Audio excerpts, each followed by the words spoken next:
अपमान का बदला। तेनालीराम ने सुना था कि राजा कृष्णदेव राय बुद्धिमानों व गुणवानों का बड़ा आदर करते हैं। उसने सोचा, क्यों न उनके यहाँ जाकर भाग्य आजमाया जाए।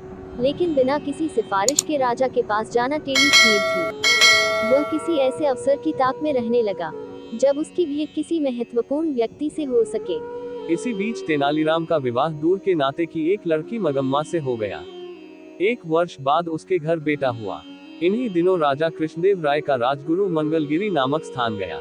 वहां जाकर रामलिंग ने उसकी बड़ी सेवा की और अपनी समस्या कह सुनाई। राजगुरु बहुत चालाक था। उसने रामलिंग से खूब सेवा करवाए और लंबे चौड़े वायदे करता रहा।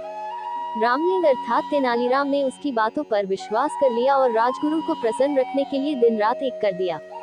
राजगुरु ऊपर से तो चिकनी चुपड़ी बातें करता रहा, लेकिन मन ही मन तेनालीराम से जलने लगा। उसने सोचा कि इतना बुद्धिमान और विद्वान व्यक्ति राजा के दरबार में आ गया तो उसकी अपनी कीमत गिर जाएगी।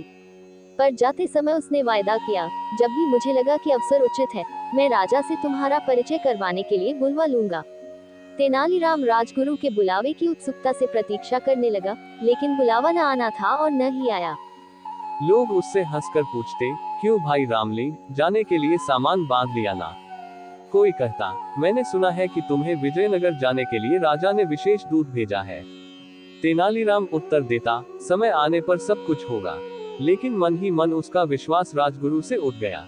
तेनालीराम ने बहुत दिन तक इस आशा में प्रतीक्षा की कि राजगुरु उसे विजयनगर बुलवा लेगा। अंत में निराश होकर उसने फैसला किया कि वह स्वयं ही विजयनगर जाएगा।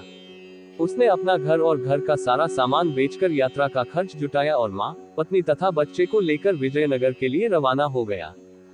यात्रा में जहाँ कोई रुकावट आती, तेनालीराम राजगुरु का नाम ले देता, कहा, मैं उनका शिष्य हूँ। उसने माँ से कहा, देखा, जहाँ राजगुरु का नाम लिया, मुश्किल हल हो गई।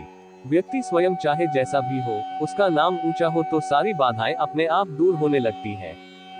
मुझे भी अपना नाम बदलना ही पड़ेगा। राजा कृष्णदेव राय के प्रति सम्मान जताने के लिए मुझे भी अपने नाम में उनके नाम का कृष्ण शब्द जोड़ लेना चाहिए।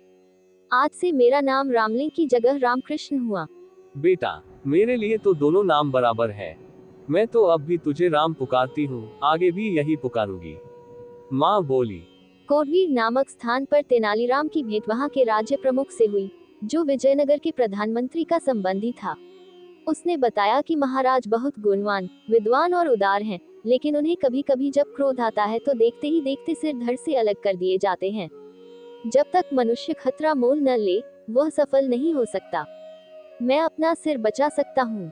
तेनालीराम के स्वर में आत्मविश्वास था। राज्य प्रमुख ने उसे ये भी बताया कि प्रधानमंत्री भी गुणी व्यक्ति का आदर करते हैं, पर ऐसे लोगों के लिए उनके यहाँ स्थान नहीं है, जो अपनी सहायता आप नहीं कर सकते। 4 महीने की लंबी यात्रा के बाद तेनालीराम अपने परिवार के साथ विजयनगर पहुंचा।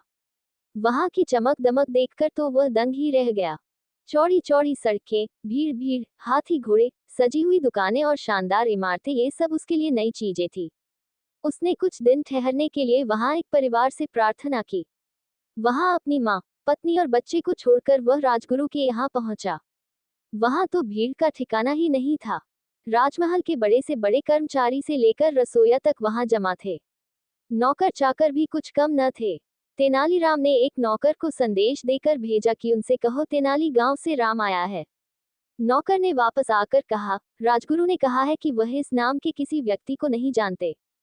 तेनालीराम बहुत हैरान हुआ। वह नौकरों को पीछे हटाता हुआ सीधे राजगुरु के पास पहुंचा। राजगुरु, आपने मुझे पहचाना नहीं? मैं रामलिंग हूँ, जिसने मंगलगिरी में आपकी सेवा की थी। राजगुरु भला उसे कब पहचानना चाहता था।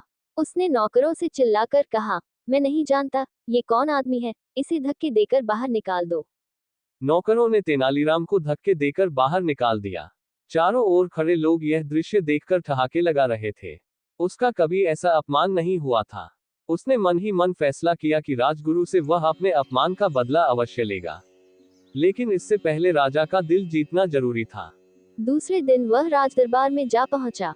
उसने देखा कि वहां जोरों का वाद विवाद हो रहा है। संसार क्या है, जीवन क्या है, ऐसी बड़ी बड़ी बातों पर बहस हो रही थी।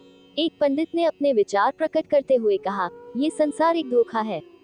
हम जो देखते सुनते हैं, महसूस करते हैं, चखते या सूंघते हैं, केवल हमारे विचार में है। असल में ये सब कुछ नहीं होता, लेकिन हम सोचते हैं कि होता है। क्या सचमुच ऐसा है? तेनालीराम ने कहा। यही बात हमारे शास्त्रों में भी कही गई है। पंडित जी ने थोड़ी ईंट दिखाते हुए हैरान होकर पूछा, और सब लोग चुप बैठे। शास्त्रों ने जो कहा वह झूठ कैसे हो सकता है? लेकिन तेनालीराम शास्त्रों से अधिक अपनी बुद्धि पर विश्वास करता था। उसने वहां बैठे सभी लोगों से कहा, यदि ऐसी बात है तो हम क्यों न पंडित जी के इस विचार की सच्चाई जांच लें। हमारे उदार महाराज की ओर से आज दावत दी जा रही है, उसे हम जी भरकर खाएंगे। पंडित जी से प्रार्थना है कि वह बैठे रहें और सोचे कि वह भी खा रहे हैं। तेनालीराम की बात पर जोर का ठहाका लगा। पंडित जी की सूरत देखते ही बनती थी कि महाराज तेनालीराम पर इतने प्रसन्न हुए कि उसे स्वर्ण मुद्राओं की एक थाली भेंट की और उसी समय तेनालीराम को राज विदूषक बना दिया। सब लोगों ने तालियां बजाकर महाराज की इस घोषणा का स्वागत किया, उनमें राजगुरु भी था।